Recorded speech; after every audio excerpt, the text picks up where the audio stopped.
Hey, what's up, everybody? It's Kenny Lamons here with Medicare Millennials. Today, I wanted to bring a video to you guys that'll be the first part in a series of videos about why and how I prefer to focus on a local marketing strategy to build your Medicare book of business. So I have not exclusively always only done local marketing strategies, even when I was only doing final expense and Medicare supplements. At times I even did a multi-state campaign. So I want to give you guys the pros and the cons in this series, but today's video is going to be 6 specific reasons why you should, possibly if it's the right fit for you, but my recommendation would be if you're an individual agent, these are 6 reasons why you should focus on building a local brand and locally marketing to a region near you as local as possible to build your Medicare book of business. And there are gonna be many ways that I haven't even tried yet, but today's video won't even cover the ways that you can do this. Today's just going to be about why you should do this versus doing a statewide campaign or a nationwide marketing campaign, so on and so forth. Okay, so let's jump right into it. So if you've watched any of Ethan and I's videos from the past, you know we are big advocates of leads. Various leads, but specifically direct mail leads for final expense in the Medicare market. That's not because direct mail leads are necessarily the best lead for everyone in every part of the country. It's because we speak a lot to brand new agents that are thinking about quitting their job and getting into this market. If that's you and you've done this, then you can relate to why a consistent direct mail lead campaign would be the best way to get started in this business. I won't get into that, but I say that to tell you that this video doesn't disregard the fact that for a lot of new agents, day one, just to get in front of people and to make a sale and get an experience, like a solid lead program is a great way to get started, okay? But what we are going to talk about is above and beyond your lead program, or if you have the funds and the patience and you're in the position to go ahead and start right into more local marketing strategies they're not necessarily always free, but a lot of times they can be free other than the time and effort you put in, but the return on them is more midterm to long term. We're going to talk about why I like doing it that way and how it's over the past year and a half that snowball has grown and it's been very effective in my business. Okay, so number one reason why I tend to prefer local marketing specifically to build a Medicare book of business is because the more local your clients are, then the stronger those relationships are between you and your clients. Most of my clients I meet face to face. It's especially now with all the new CMS rules, which I'll get to, around Medicare Advantage plans. Meeting face to face is what I do 99% of the time. But even if you were to do some of your sales over the phone, having a local presence and actually living near your clients is going to create a stronger, more personal relationship, which is going to lead to more referrals and it's going to lead to better retention. If you want to build a Medicare book of business and lose 50% of it year over year, been there, done that, that's not my goal anymore. I'd rather have a lower sales volume and a much greater retention, get lots of referrals more and more over time, and I believe you can best accomplish that doing a local marketing strategy. Number 2, it is easier to cross-sell. Now, if it is at all possible and you can exclusively focus your effort only on learning how to properly sell and position Medicare plans, more power to you. But for a lot of newer agents, they either already know how to sell another line of insurance, so they don't want to stop doing that, or they need better cash flow. So selling something like final expense life insurance, even annuities, of course, Medicare supplements and Medicare Advantage, hospital indemnity plans, so on and so forth. It's going to be a lot easier and, again, easier to stay compliant cross-selling these products, or even something that's not an insurance product, if that's what you do, to be able to cross-sell your book of business the more local that it is, okay? And that is just simply because you have a stronger relationship with them. It's easier. Let's say that you're a Medicare agent, but you also sell annuities. if you could actually go drive and make a presentation at some point to a client that is now retiring from their job and is interested in an annuity, don't you think you're going to have a lot better chance at building an even stronger relationship and closing a big deal like that if your book of business was local? Of course. It's just a little bit easier to cross-sell. Number 3, and this is what I keep referring to, is you have a lot less compliance issues. So what do I mean by that? When it comes to Medicare Advantage products, okay, those that are directly regulated by CMS, Medicare Advantage, prescription drug plans, or Part D, there's certain compliance to sell regarding selling those products that don't necessarily apply to final expense, Medigap plans, and other lines of insurance that the senior market buys. And the rules are a lot more they're a lot stricter when it comes to selling Medicare Advantage. And one of the newest rules is that you have to record every conversation that is directly related to making the sale. So not just that you have to record the actual enrollment if you do it over the phone, but everything that is actually directly leading up and contributing to the sale of that product, to the best of my understanding and knowledge. That can lead to, for just an individual agent like myself or a small agency like ourselves, that is a headache. That's extra money, extra time, researching the right software and making sure you're doing it perfectly compliantly. Plus, it makes me nervous. I don't like being recorded.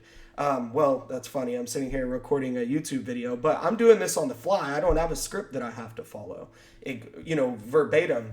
And because of these new CMS rules, you have to be a lot more careful. You have to say, there's certain disclaimers that you have to say in every sale. And it just makes me nervous, and I don't feel like I'm myself. I don't feel like I'm as personable, and I'm not as effective at selling when I have to do it that way. Therefore, since I am local, I am able to go face-to-face if needed. As soon as I schedule that appointment face-to-face, I'm not on the phone. I don't have to record the entire conversation. Plus, a lot of my clients, they don't want the conversation to be recorded. I mean, some really don't care, but some really do where I live. So less compliance issues if you're not entirely doing your marketing and your sales over the phone. And again, guys, the compliance issues can be overcome. You just have to study like what the rules are, really pay attention to your AHIP, talk to your carrier reps. You can overcome that if you're a telesales agent who sells all over the state, don't get me wrong.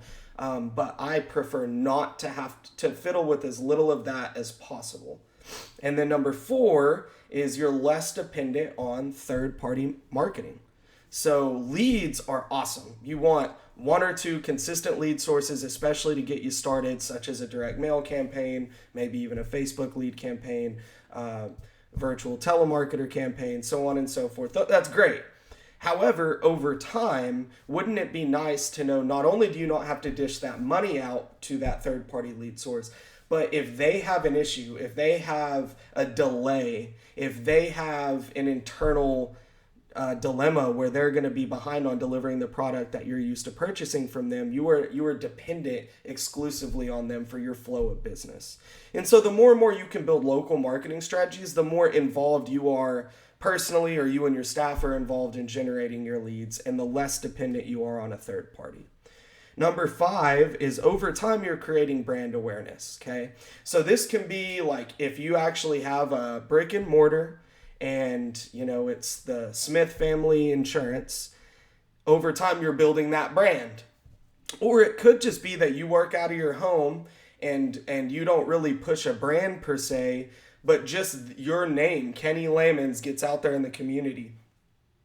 And when people think of Medicare throughout those communities that you're prevalent in and that you spend time in, that you have lots of clients in, your name gets passed around and it gets thought of, your name or your brand over time. Okay, so every bit of marketing you do locally pays dividends long term. Whereas if you do a random Facebook campaign, somewhere across the state that you just rotate through every now and then, you're not building any long-term brand loyalty or brand awareness that's going to generate leads for you. You have to go back, redo that marketing campaign and pay for that marketing campaign to reap benefits from it at a future time.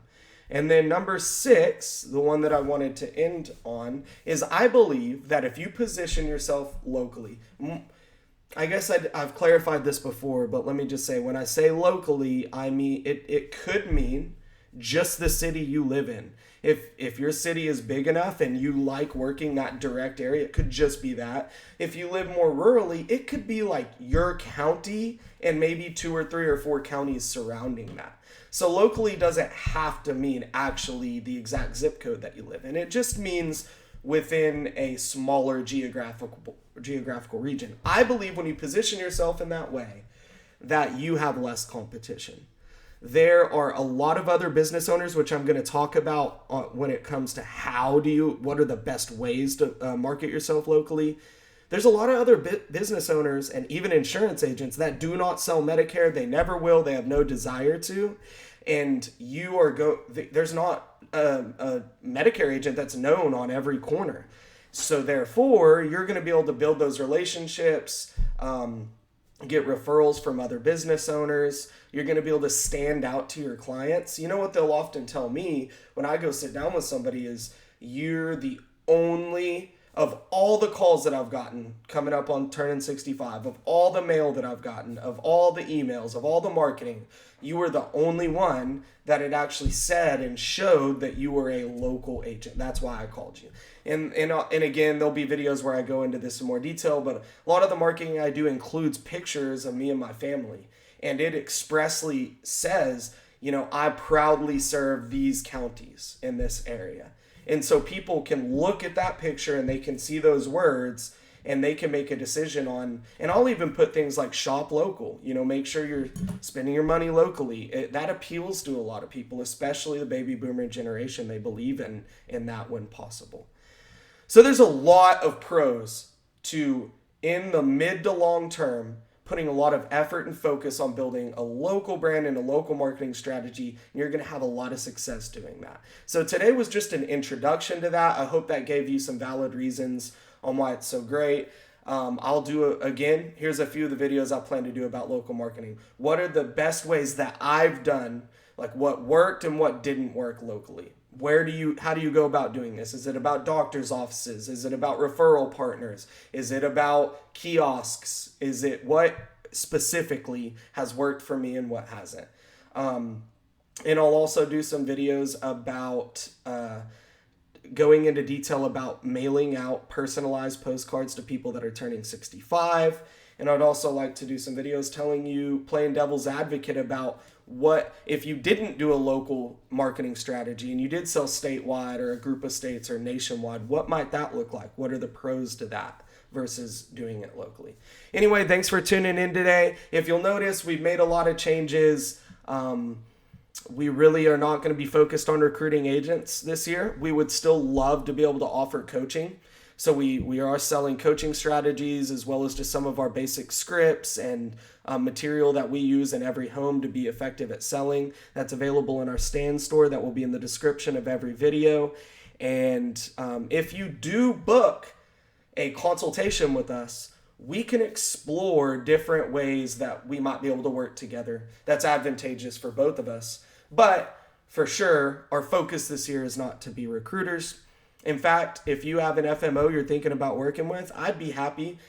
Schedule a consultation, tell me everything they've told you, and I'll give you my honest opinion if I think it's a good fit for you and what to look out for. So anyway, thanks for checking in with us. Y'all have a great week.